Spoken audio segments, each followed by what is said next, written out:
could say there's something wrong with it. So I am absolutely and by no means a diesel enthusiast. As a matter of fact, I don't really like diesels much at all, and it's typically because of brodozers that roll coal all over town. I can hear them at 2 a.m. in the middle of my country town, blasting down the roads, echoing through the trees. It's annoying to me.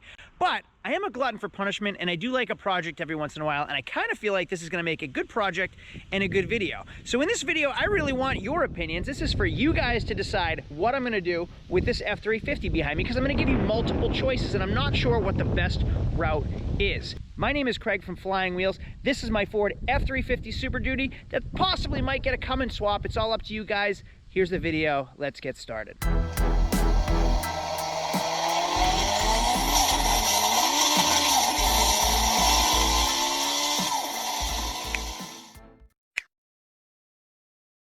So let's talk about the big three. We have Cummins, Powerstroke, and Duramax. I know a ton of Duramax guys that absolutely swear by them, wouldn't have anything other. I also know some Powerstroke guys that love the 7.3, hate the 6.0, and hate the 6.4. And then let's talk about the Cummins guys.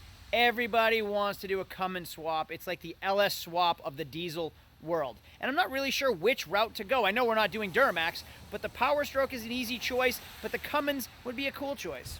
Well, this video is not just about my F-350 diesel.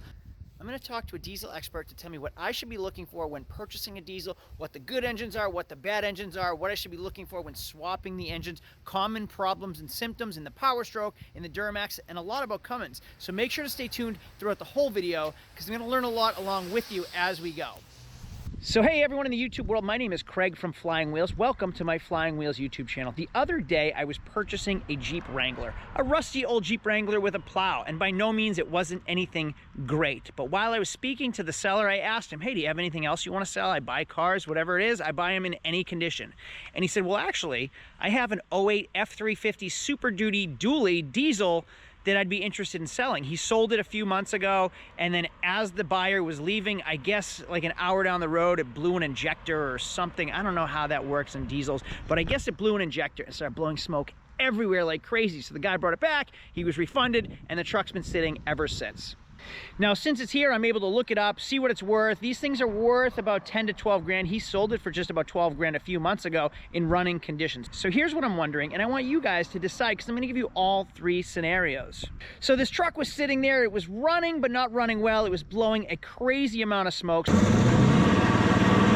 So I made him an offer for it and I bought it. Well, after I got it back to the shop, the guys almost wet their pants because I guess it's a pretty rare truck. It's a short bed dually Powerstroke crew cab Lariat, and I didn't even know it was a short bed. Look at how short this truck is from the side. I mean, it's pretty cool looking. You don't commonly see short bed giant monster trucks.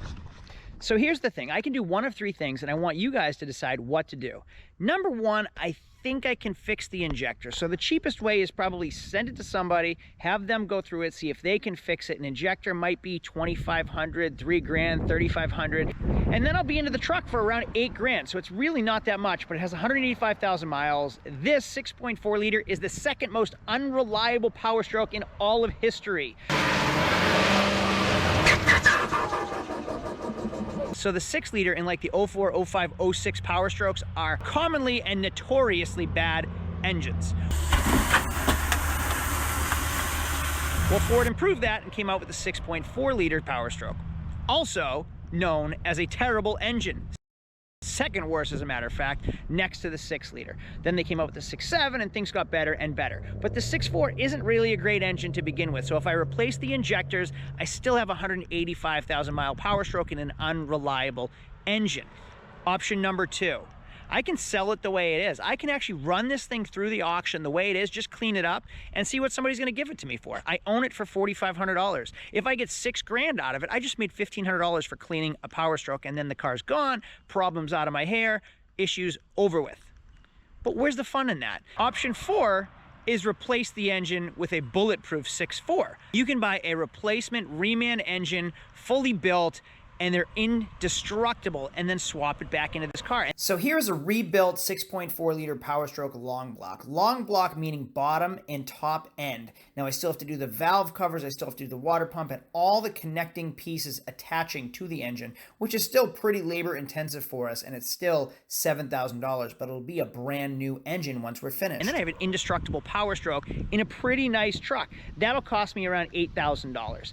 The option number, what am I at now? Option number 4, or option number 5 is a Cummins swap.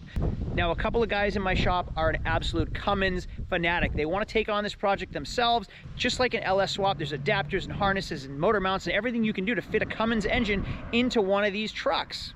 Now this right here is a 6-cylinder, 12-valve, 5.9 liter Cummins industrial diesel. These were in the Dodge Rams from 1994 to 1998, and they're in a ton of industrial strength tractors and pickup trucks. So you can find them all over the place. They don't have a lot of power, but they're so strong that they can be tuned to create a lot of power out of still a reliable engine. The problem is these are $5,000 even used. The good thing about them is that they're extremely basic and very easy to fit into your vehicle. Now this right here is the holy grail. This is the mecca of all diesel engines. This is a 5.9 liter, 24-valve Cummins engine that came in the Dodge Ram. They are nearly indestructible and can put out an insane amount of power. I found one for $4,000, which is not just a long block, it's actually fully equipped with all the accessories. So they swear by it. They want to do the Cummins project, and here's the reason why I wouldn't mind doing it. That also will cost me $8,000 to $10,000, so I'll still be into this truck at a fair price, but it would make great content. It'd be a cool project. It would be a cool truck. And who else has a Cummins swapped Powerstroke Ford F-350? A Fummins, as other people call it. So here's why I want this truck. It checks just about everything off my list. Now, number 1, it has Fisher push plates. It came with the wiring harness, it came with the fish stick, it came with everything but the plow. But guess what? I actually have an 8-foot Fisher plow that'll fit this truck. Ta-da! This Fisher Minute Mount 2 has been sitting here for over a year. I took it off another 2,500 a year ago, and it'll mount right up to my F-350. It just so happens I need a truck to plow my parking lot, and also I have a commercial building with 8 units that always needs to be plowed as well. It'd be perfect for it. Number 2, these tires were just replaced. It has 6 brand new tires on it. Number 3, it's a crew cab. I have 3 kids, so I need a big truck to fit all of my family in it. Number 4, it has leather and Bluetooth. It has all the modern options you'd want when you buy a truck. Number 5, it doesn't tie up, geez, I lost track again. Number 4 or number 5, it doesn't tie up a ton of money. Let's just say I'm into this thing for $15,000. That's not a lot of money for a diesel truck. I can make this thing my shop truck. I can letter it up, I can logo it up, it can be my flying wheels truck that plows, that pulls boats. There's another thing. I have a giant 5th wheel camper that's stuck in my driveway because I have absolutely no way of moving it. I bought it at the auction a few months ago, and I don't own anything big enough to move it around.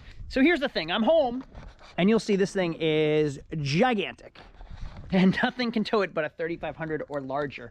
So it's literally stuck in my driveway until I buy something that can move it. And then after that, I have to find a place to actually camp with it as well, because it's just too big for just normal camping spots. But look on the, first of all, look at my Eagle Talon, 1990 Eagle Talon TSI. Let's go on the inside and check this thing out. Although it has nothing to do with a diesel, let's go inside and check this thing out because I haven't been in it all winter long. Yeah, that's right. This thing is amazing. Stainless, granite. That's not granite. What is that? I don't know. Corian? Something nice. Cathedral ceilings, ceiling fan, flat screen, fireplace. I want to tow this thing around, and I don't, and it's stuck in my driveway.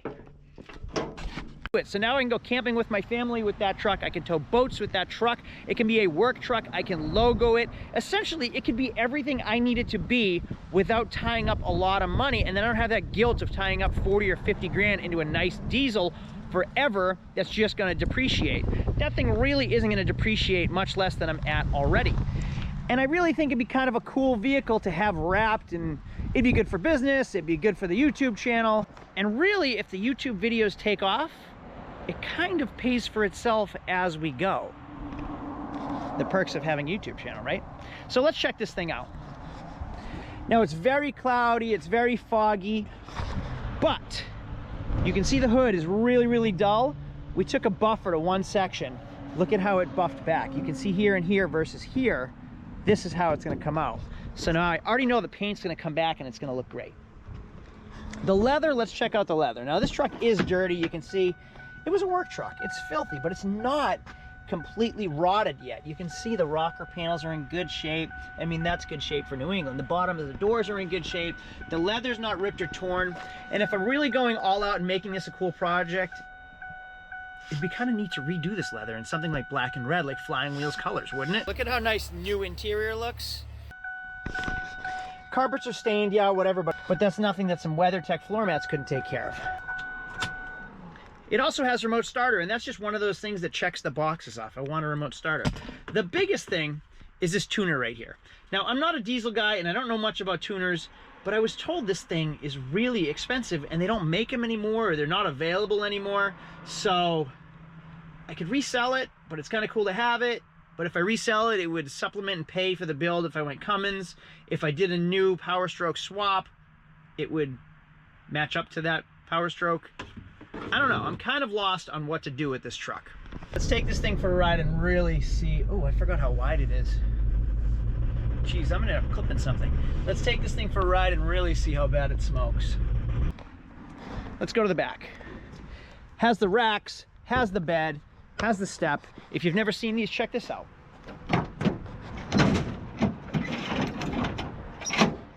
Has the old man step.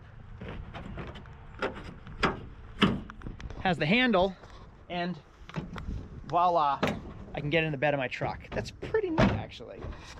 Bed liner, I like that. I'm just completely lost as to what to do to this thing. I can just sell it. I can sell it the way it is, not put a dime into it, and probably make some money and let it be somebody else's headache. Or, shit. Well, that sucks. Well, I could not put a dime into it and let it become somebody else's headache, but where's the fun in that? I mean, I could make this kind of a cool project and make it my work truck and love it forever. There you go. See you later. Now, like I said before, owning a $30,000 or $40,000 or $50,000 Duramax Denali, it ties up a lot of money, and then I feel guilty, and then as it depreciates, I want to sell it. So every single year, I'm constantly just looking for a car and then selling what I had. I find what I like, I drive it, and then I sell it, which is a perk of the business. But also, I'm constantly in search for a vehicle for myself. If I just have this as the work truck and ladder it up, I'll never sell it. And then I always have a truck that does everything. Now let's start it up and see how bad it really smokes.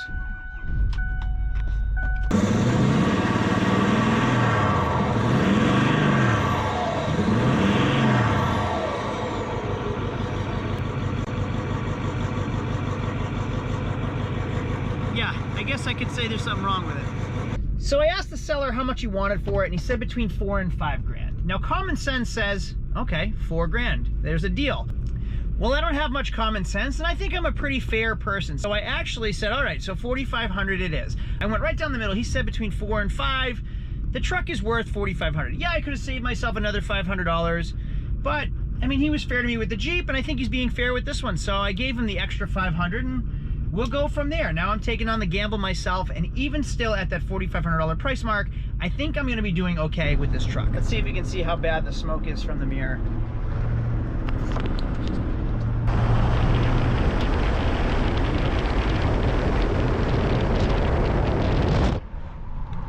Just did a burnout by accident. I wasn't even trying.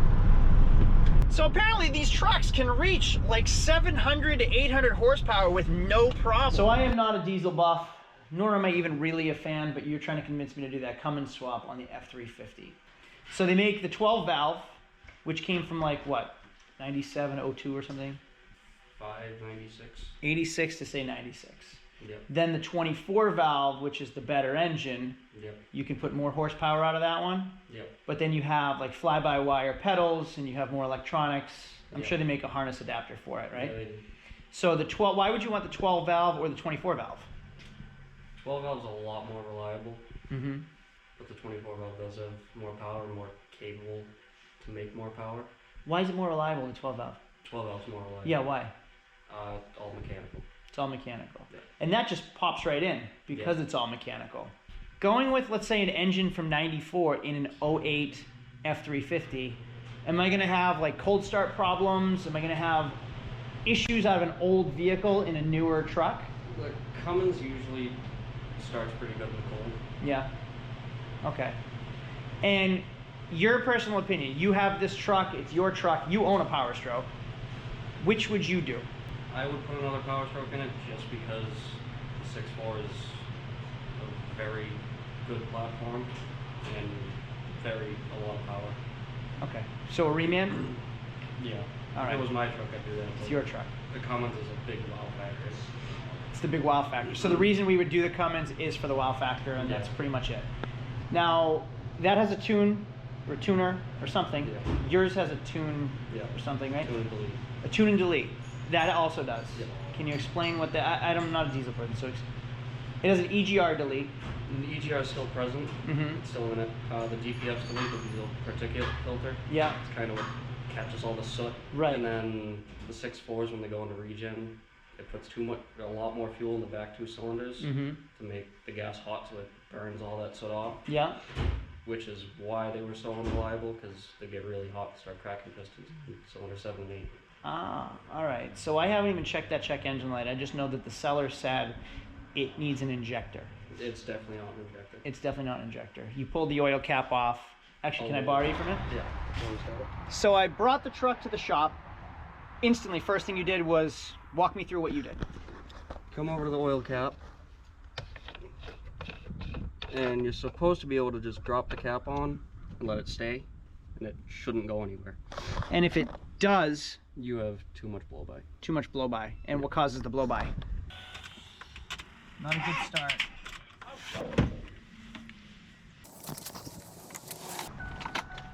Will it start?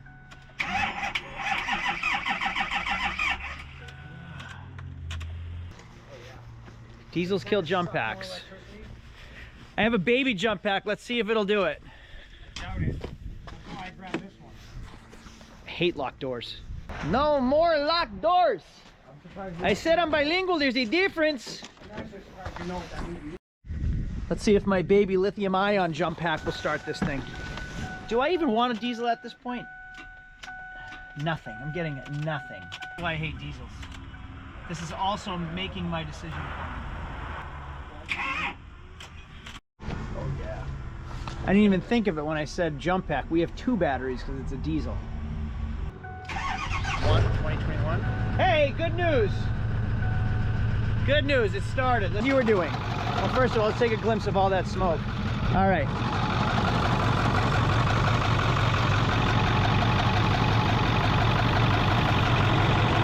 You're supposed to be able to just drop the cap on and it should stay there. Yeah. But there's a lot of So looking at a diesel, obviously that's one of the things you check.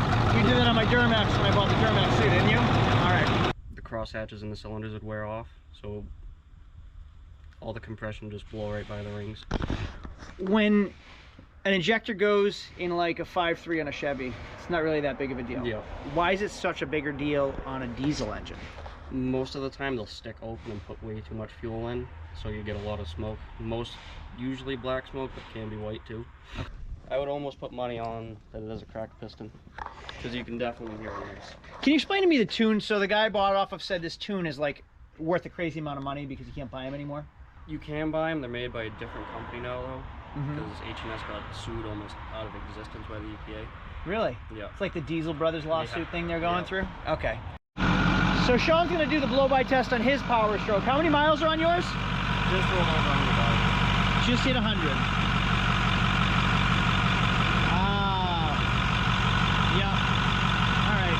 Now, is it a Powerstroke thing, or would it be all diesel engines? All diesel engines. You want to check the blow-by before you get it. All right, well, let's check my Duramax while we're at it. Now, I have this 11 Duramax Denali crew cab that actually I love. This is my second diesel that I've ever owned. And the reason I got into this was because of a Cummins Nissan Titan XD that I fell in love with. I bought it, drove it, and had so much fun with it.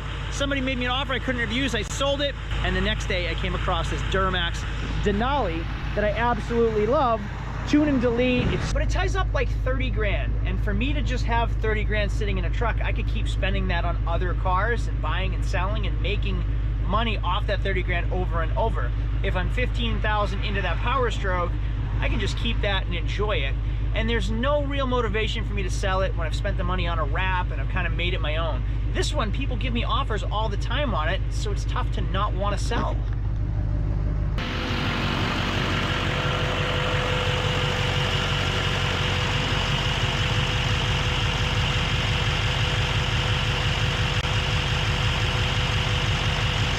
Pass the test? No. Surprisingly too. Now listen, I'm not saying by any means I'm a diesel pro. As a matter of fact, I barely know anything about diesels in general. All I know is they have glow plugs because they run hotter, so they don't need the spark like spark plugs, and that's about as much as I can tell you about a diesel engine. And it's not that you have to know everything, you just have to know the right people. Henry Ford said it best when he was in court once, and he said, I don't have to have the answers to everything. I just have to have access to the people that have answers to everything. And it's all about the network you have. So I can do the Powerstroke swap, I can do the Cummins swap, and I'm gonna research the hell out of it to figure out how I'm gonna do it, but I'm probably not gonna be the one that actually does it by myself. I'll have the right people helping me along the way. Now with this Duramax, here's the reason that I fell in love with diesels. Rolling 30.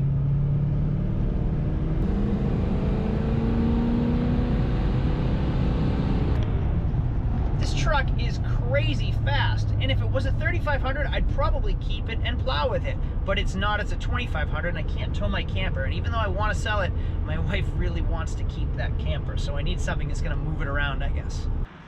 Well, I haven't had a good project in a while, and now that I'm looking at this truck, I can just imagine a lot of things. I can see these rear chrome bumpers getting wrapped in like something gloss black, and I really want this whole truck to just be blacked out. So darker taillights, maybe go LED. All these little corner and marker lights, I'd black those out. The chrome would go black. These directionals would get tinted, and I'd love to see this in black too. And I really think it would change the truck around a lot and make it more, I mean, it's tough to say sporty and something like this, but just more desirable, more attractive. I think it'd make it a lot cooler to look at than just a work truck the way it is now. And with this truck sitting here in my parking lot, I noticed this puddle underneath. That looks like Earl right there, but, and then over here, puddles. You're saying that came from the exhaust? That's not good. You're the guy doing it. We have a built, bulletproof, hopefully, 6.4. Cummins option. Repair the engine, which doesn't look like it's realistic. Rebuilding that engine. What would you go with? You're the one doing it. You make the decision. I'd go with a new 6.4. Why? Just because of the power. You had originally said Cummins swap it. What made you change your mind? The Cummins is just a big wow factor. All Makes right. it very different. What about reliability wise? Which obviously 6.4 is going to fit right in, so it's going to be more reliable, I assume. Putting it in the 6.4 would be easier, but if you get a bulletproof, it'd probably be fairly close in reliability. Okay. All right, thanks. Well, the truck is clean now, and I'm starting to fall more in love with it. It looks really, really good now that it's all cleaned up. It's not such a work truck anymore, as much as it is just a decent looking truck. And also the paint, we haven't buffed it yet, just a wash. Even with just a wash, the paint is starting to come back really nicely. So as far as I know, this thing needs an engine, and I don't know what route to go. So here's what I'm thinking. I'm leaning towards running it through the auction with the check engine light on, with it smoking. I'm sure there are people that know more about that truck than I do, and also know how to fix them a little bit better than I ever could. So it's almost worth it for me to run it through the auction and see what I can get for it. If it's a quick $1,000 for me. But then I still have to continue my search on a new truck. I really don't know what I should be doing in this video.